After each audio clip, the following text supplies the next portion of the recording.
Selanjutnya, terdapat beberapa isu pokok yang perlu mendapat perhatian Kementerian Desa, PDT, dan Transmigrasi antara lain.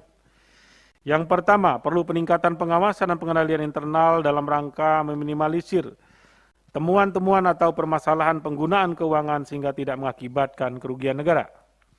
Yang kedua, perlu meningkatkan upaya pencegahan, penyalahgunaan, dan pengawasan terhadap pemanfaatan dana desa.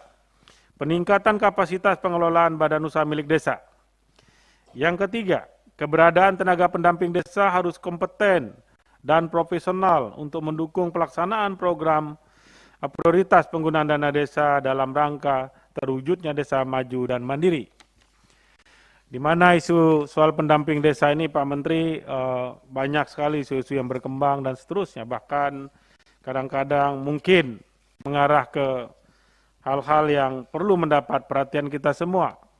Kami seringkali disuarakan bahwa pendamping desa ini hanya berasal dari satu unsur saja, bahkan nyebut nama partai dan seterusnya. Ini kondisi lapangan yang menjadi tantangan justru harus kita luruskan ini Pak Menteri. Ya. Kita luruskan, kita perbaiki seluruh.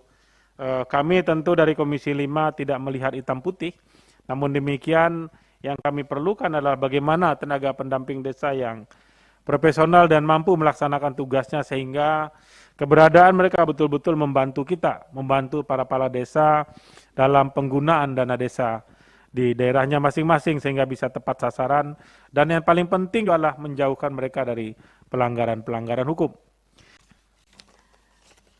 Terkait dengan tim seleksi untuk pendamping, itu kan ada beberapa perguruan tinggi yang tadi disampaikan, ada semuanya universitas negeri semuanya.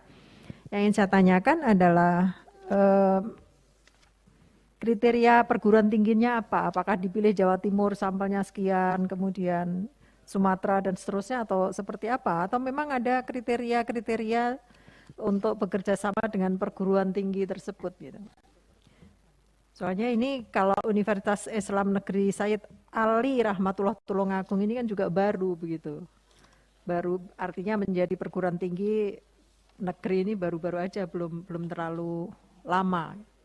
Tapi beliaunya sudah bisa bekerja sama untuk hal tersebut. Dan juga terkait dengan pendamping Pak, saya mungkin sebelumnya sudah pernah juga menyampaikan kepada Pak Menteri bahwa pendamping ini apa sudah pernah dievaluasi begitu. Karena gini, dalam kenyataannya di lapangan masih ada juga desa-desa yang bahkan sebagian di satu kabupaten itu ada sebagian besar informasi ataupun isu yang kami dapatkan bahwa mereka ada kesalahan-kesalahan sehingga menjadi persoalan-persoalan yang itu bisa dimanfaatkan oleh yang lainnya. Artinya mereka bisa ketika ada persoalan itu bersembunyi, dalam arti bersembunyi bukan orangnya sembunyi, tetapi mereka melakukan langkah-langkah yang sebenarnya tidak bagus, dan itu mestinya kan pendamping tahu mestinya kalau itu ada kesalahan-kesalahan. Tapi kenapa banyak terjadi kesalahan-kesalahan bahkan itu banyak loh kepala desa yang ada kaitannya dengan masalah hukum begitu. Nah, lalu sampai hari ini evaluasinya seperti apa? Kalau memang masih terjadi seperti itu, artinya kan pendamping-pendamping ini tidak bekerja dengan optimal. Artinya tidak memberikan nilai lebih bagi kepala desa sehingga mereka bisa melakukan hal-hal yang tidak diinginkan terjadi. Karena sering terjadi di dalam kalimat-kalimat itu, dengan adanya dana desa ini akan membuat kepala desa banyak terjerat hukum. Nah ini kan tanda tanya besar ini, kenapa bisa demikian? Padahal ada pendamping yang setiap, bahkan ada yang desa, kalau desa besar, ada yang 2 desa jadi 1, nah itu lalu apa memang tidak ada kerjaannya atau dia tidak mampu bekerja atau seperti apa? Ini perlu dievaluasi. Menurut saya dengan adanya pendamping tentunya desa akan semakin menjadi lebih bagus di dalam implementasi untuk menjalankan anggaran-anggaran yang terkait dengan dana desa. Dan saya sedikit menyampaikan apa yang disampaikan Pak Ketua tadi, bahwa karena memang ada informasi, ada indikasi bahwa informasi bahwa tenaga pendamping itu dimanfaatkan juga untuk kamu membuat banner ini, nanti lokusnya di mana, itu Benar ya? Ada yang begitu. Nah, oleh karena itu apa yang kita sampaikan ini bukan sesuatu yang kita mengada-ada, tetapi informasi dari bawah, dari lapangan, bahwa para pendamping diminta untuk membuat banner, tidak perlu diberi partai, tidak perlu diberi identitas, pokoknya ada aja kriterianya ini, syaratnya ini, dan seterusnya. Saya kira Pak Menteri udah paham maksudnya saya. Kemudian yang terakhir mungkin terkait dengan UPK, PNPM. Tadi kan sudah kronologisnya disampaikan oleh Pak Menteri bahwa ada perintah juga dari Mendagri bagaimana atau kewenangannya dipindahkan ke Kemendes untuk menangani bukan X ya apa ya? Ya X, iya dipindahkan ke bukan sebelumnya belum BUMDesma begitu, artinya dipindahkan pengelolaannya silahkan di bagaimana mengaturnya oleh Kementerian Perdesaan. Nah ini kalau yang saya lihat kemarin dari aspirasi dari teman-teman yang menangani XPNPM itu ada satu kalimat dari kementerian bahwa uang itu tidak perlu dikembalikan, memang milik masyarakat, dan bentuknya itu sudah bisa disampaikan, bisa koperasi, bisa ini dan seterusnya. Tetapi tadi mendapatkan informasi dari Pak Menteri ternyata diserahkan kepada Kemendes. Nah, ada satu kekhawatiran, mungkin dalam pengelolaan dikelola dengan baik supaya uang itu tidak akan habis begitu ya, tetapi bermanfaat bagi masyarakat. Kemudian yang jadi kekhawatiran juga, ketika tadi disampaikan Pak Menteri bahwa sumber daya manusianya juga akan diambil atau dipakai untuk di BUMDesma, kemudian yang lainnya asetnya juga, tapi bukan aset desa, tetapi memang miliknya BUMDes. Yang ingin saya garis bawahi adalah mereka ada kekhawatiran bahwa ketika itu menjadi BUMDesma, mereka tenaganya tidak dipakai. Itu yang sangat dikhawatirkan. Kemudian juga mereka mungkin dipakai, tetapi bisa saja dengan rapat kepala desa bersama, kemudian hasilnya mungkin beberapa bulan langsung dikeluarkan. Hal-hal semacam itu dikhawatirkan oleh kawan-kawan, termasuk keuangannya juga demikian. Dan ini akan mempengaruhi juga kegiatan-kegiatan yang sekarang ini, bahwa dengan adanya perpindahan aset dari UPK ya, ada yang bentuknya UPK, ada yang bentuknya koperasi, ada yang bisa, ada PT juga kalau nggak salah kemarin ya.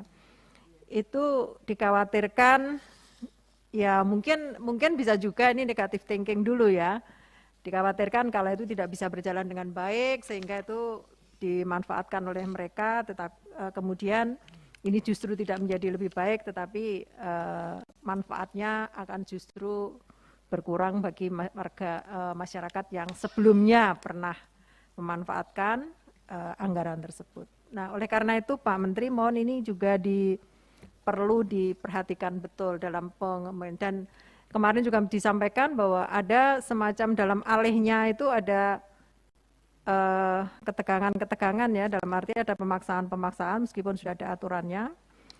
Untuk itu juga supaya perpindahannya juga smooth, tolong ini juga jangan kemudian ada semacam pressure dalam implementasinya. Yang terakhir saya titip untuk program, meskipun tidak ada sekalian titip, untuk program transmigrasi di Lampung Pak.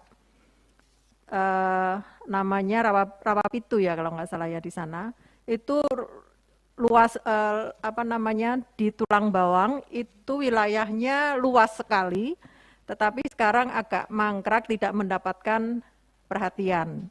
Oleh karena itu ke depan tolong ini diperhatikan untuk transmigrasi mandiri, karena di sana luas sekali dan mereka memerlukan program-program yang memang sekarang sudah tidak terlalu mendapatkan perhatian. Saya kira itu, terima kasih. Assalamualaikum warahmatullahi wabarakatuh.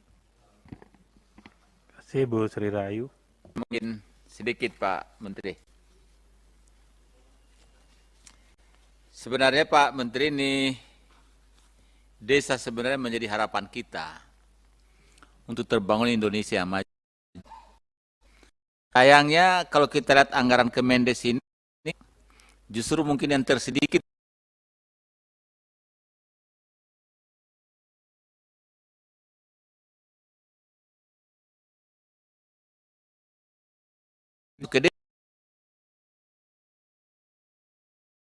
ada turun dari pusat dari APBN. Ada juga kalau saya tidak salah 10% dari APBD juga masuk di desa.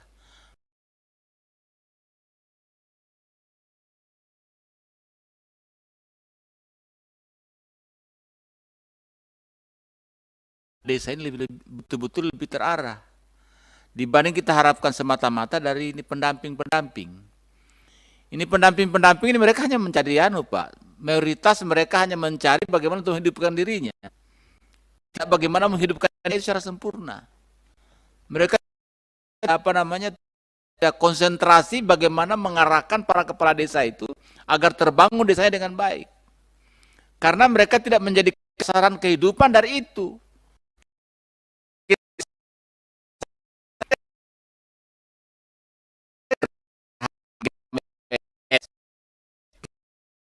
Tinggalkan kalau mereka lebih menguntungkan. Yang padahal desa tidak akan pernah terkontrol dengan baik. Dari menteri ke menteri, ya, persoalan desa ini tidak pernah mampu mengangkat tingkat peningkatan kesejahteraan desa yang lebih baik. Kalau kita lihat. Nah, nanti mungkin kita berharap Pak Menteri ini, Pak Halim ini bisa mengangkat desa ini dengan baik, dengan cara bagaimana mengkoordinasikan dengan berbagai instansional yang lainnya atau kementerian yang lainnya. Kita lihat misalnya KPU-an, itu juga jalan dengan sendirinya misalnya, mungkin ya seperti itu. Kemudian juga Kementerian Pertanian juga jalan dengan kesendirinya. Padahal banyak kegiatan-kegiatan yang mensupport kegiatan desa itu sendiri. Nah, harapan saya bahwa desa ini kan sudah diserang semua departemen ini, semua diserang ini semua kejadiannya. Nah, diserang dengan pembangunan yang ada. Tapi kok desa kita tidak pernah maju-maju gitu. Nah, saya harap bahwa dari kepemimpinan Pak Menteri di sini, ini desa jauh lebih maju dibanding hal yang lain. Yang pada akhirnya kita berharap atau melahirkan anggaran dari APBN tentang pedesaan ini menjadi tinggi oleh karena kinerjanya yang bisa dilihat dan dirasakan langsung oleh manfaatnya oleh masyarakat sendiri dan disaksikan oleh pemerintah. Kira-kira seperti itu. Barangkali itu yang saya ingin sampaikan Pak Menteri. Yang terkait dengan rekrutmen pendamping lokal desa, yang kaitannya dengan perguruan tinggi, jadi apa kriterianya ada proporsionalitas, nanti juga kita laporkan, uncen berapa, kenapa sekian, kemudian dan seterusnya, karena ada rumusannya juga, tetapi pada intinya, kriteria penetapan perguruan tinggi yang pertama kita pilih perguruan tinggi negeri tentu dengan asumsi bahwa ketika perguruan tinggi negeri yang melaksanakan rekrutmen, seleksi dan lain-lain mereka sudah lebih memiliki kualifikasi meskipun tidak semua perguruan tinggi memiliki kualifikasi. Itulah makanya kita juga mensyaratkan adanya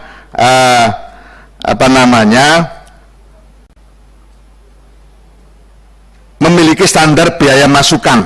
Itu ada salah satu syarat juga, memiliki, tadi sudah kita paparkan, memiliki standar biaya masukan, kemudian memiliki fasilitas IT yang memadai untuk digunakan dalam pelaksanaan rekrutmen, dan kemudian bersedia untuk melakukan kerjasama dengan Kementerian Desa, dan yang tidak kalah pentingnya, kita punya yang namanya Pertides, perguruan tinggi untuk desa, sehingga semua perguruan tinggi yang sudah membangun kerjasama dengan MOU dengan Kementerian Desa itu membuat satu organisasi atau forum, bukan organisasi, forum yang namanya Pertides, perguruan tinggi desa, yang hari ini kebetulan sebagai ketua Pertidesnya adalah UGM dan bergilir secara berurutan bergilir, sekarang UGM, mungkin nanti akan ganti lagi. Nah, itu beberapa kriteria, nanti kita detailkan laporannya di setiap kuotanya, karena kuotanya juga beda-beda antar satu daerah dengan daerah lain tergantung dengan kekosongan. Jumlah kekosongan 1.741 PLD, dan nanti pada gilirannya ada kekosongan lagi, kita akan rekrut lagi. Nah, nanti kita akan laporkan lebih dini lagi ke Bapak Ibu sekalian terkait dengan rencana rekrutmen untuk PLD kekosongan berikutnya, karena kemarin pun 1.741 belum bisa dipenuhi secara total karena memang kekurangan sumber daya yang mendaftar dan sumber daya yang memenuhi syarat. Kemudian yang ketiga, yang terkait dengan UPK ex-PNPM Mandiri. Jadi ini agak panjang terkait dengan badan hukum. Permasalahan yang dihadapi oleh Kementerian Desa sejak dilimpahkannya dari Kementerian Dalam Negeri ke Kementerian Desa, khusus untuk desa, yang untuk perkotaan itu di PUPR. Nah, di sana memang ada rekomendasi untuk segera menentukan badan hukum, tapi belum diputuskan badan hukum apa. Nah, di dalam surat itu disebutkan ada bisa dimungkinkan, apakah dimungkinkan koperasi, perkumpulan berbadan hukum BBH, atau perseroan. Nah, tetapi itu baru wacana agar kementerian melakukan kajian. Nah, berdasarkan dari situ kita melakukan kajian. Dari seluruh kajian yang kita lakukan, tidak ada yang tepat untuk mengakomodir UPK ex-PNPM dari sisi badan hukum. Kenapa? Karena ini miliknya warga masyarakat desa sekecamatan. Kalau misalnya koperasi, maka mereka harus menjadi anggota koperasi semua. Ini tidak mungkin terjadi. Kalau PT, mereka harus menjadi pemegang saham semua. Kalau perkumpulan berbadan hukum, posisi kepemilikan ini loh yang menjadi masalah. Sehingga sampai lahirlah Undang-Undang Cipta Kerja yang kemudian menempatkan BUMDesa sebagai badan hukum, entitas baru badan hukum. Nah, ini baru karena aset yang dimiliki itu sifatnya aset milik publik. Maka tidak mungkin diatasnamakan orang per orang.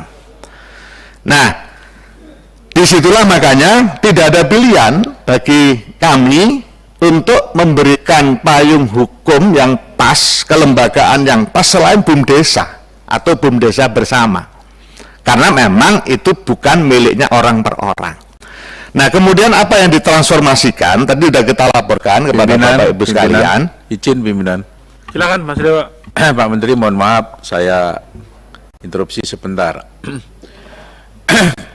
Dari dasar hukum surat Menteri Dalam Negeri itu kan tidak ada yang masuk kriteria. 3 kriteria tersebut sehingga memakai dasar Undang-Undang Cipta Kerja. Undang-Undang Cipta Kerja ini kan hasil putusan Mahkamah Konstitusi, itu banyak yang tidak sinkron. Ya. Pemerintah harus melakukan revisi dan diberi jangka waktu paling lambat adalah 2 tahun. Itu. Kami itu nggak bisa membedakan mana yang dianggap legal, yang dianggap sah, mana yang tidak sah. Tapi kalau mengacunya pada Undang-Undang Cipta Kerja, ini perlu dijelaskan detail, Pak Menteri. Putusan MK ini mana yang termasuk rambu-rambu merah, mana yang rambu-rambu hijau. Gitu. Apakah yang dipakai dasar oleh Pak Menteri Desa ini termasuk rambu-rambu hijau yang dianggap sah? Ini jangan sampai sudah dijadikan dasar oleh Menteri Desa, tapi kenyataannya nanti setelah dijelaskan secara detail oleh Mahkamah Konstitusi, ini masuk rambu-rambu merah, Pak. Ya, karena kami perlu clearan ini, Undang-Undang Cipta Kerja. Semuanya masih memakai Undang-Undang Cipta Kerja. Kalau ada apa-apa larinya ke Undang-Undang Cipta, ada apa-apa larinya ke Undang-Undang Cipta Kerja. Karena Undang-Undang Cipta Kerja itu seolah-olah memang memayungi hukum segala aspek kehidupan berbangsa dan bernegara. Gitu. Saya menjadi bingung gitu karena ini tidak bisa dipilahkan mana yang dianggap MK itu sah, mana yang tidak sah. Jadi dipastikan saja oleh Pak Menteri Desa, betulkah seperti ini, gitu kan, sehingga dijadikan dasar apakah betul-betul itu sudah hijau, sesuatu yang betul dianggap legal oleh MK. Gitu. Terima kasih. Draft kesimpulan rapat kerja Komisi 5 DPR RI dengan Menteri Desa, PDT, dan Transmigrasi